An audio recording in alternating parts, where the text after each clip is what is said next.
यह कहानी भी बाबा नीम करोली जी महाराज की है। इस कहानी का शीर्षक है घर में शांति। एक बार की बात है, श्री राम नारायण सिन्हा जो कि मथुरा में पुलिस सब इंस्पेक्टर थे, उनके माता पिता के गुजर जाने के बाद वे अपने दोनों सौतेले भाई को अपने पुत्र के जैसा प्रेम करते थे, उन्हें पुत्र के जैसा मानते थे। लेकिन उनके दोनों सौतेले भाई उनसे द्वेष करते थे, वो उनको नहीं मानते थे। वे हमेशा उनसे लड़ने बहस करने का मौका देखते रहते थे।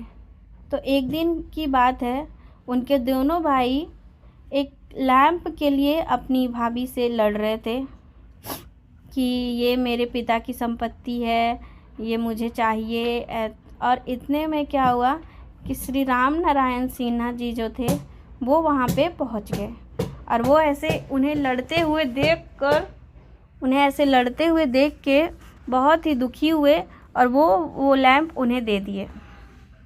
फिर वो बहुत दुखी मन से बैठे थे कि इतना में ही श्री बाबा नीम करोली जी महाराज उनके घर आते हैं और उनके दोनों भाइयों को बहुत फटकार लगाते हैं और उन्हें समझाते हैं कि आपके माता पिता के गुजर जाने के बाद आपका यही भाई आपको अपने पुत्र के जैसा प्रेम करता है और आप उनसे ऐसे लड़ते हैं। वो महाराज जी उन लोग दोनों को बहुत समझाते हैं और समझाने के बाद वो दोनों भाई आकर और श्री राम नारायण सिन्हा जी के पैरों पे गिर के माफ़ी मांगते हैं और इस तरीके से उनके घर में शांति हो जाती है। अब मैं आपको आश्चर्य करने वाली बात बताती हूँ कि राम नारायण सिन्हा जी जो थे वे बाबा नीम करोली जी महाराज को जानते ही नहीं थे, वो उनसे कभी मिले ही नहीं थे।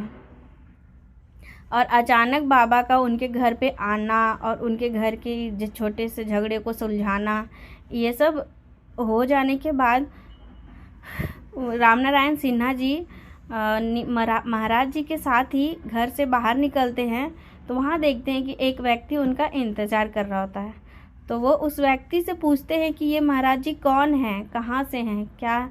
तो वो उनको उनके सारे चमत्कारों के बारे में और महाराज जी के बारे में बताते हैं और ये सब जानने के बाद राम नारायण सिन्हा जी उनके परम भक्त बन जाते हैं।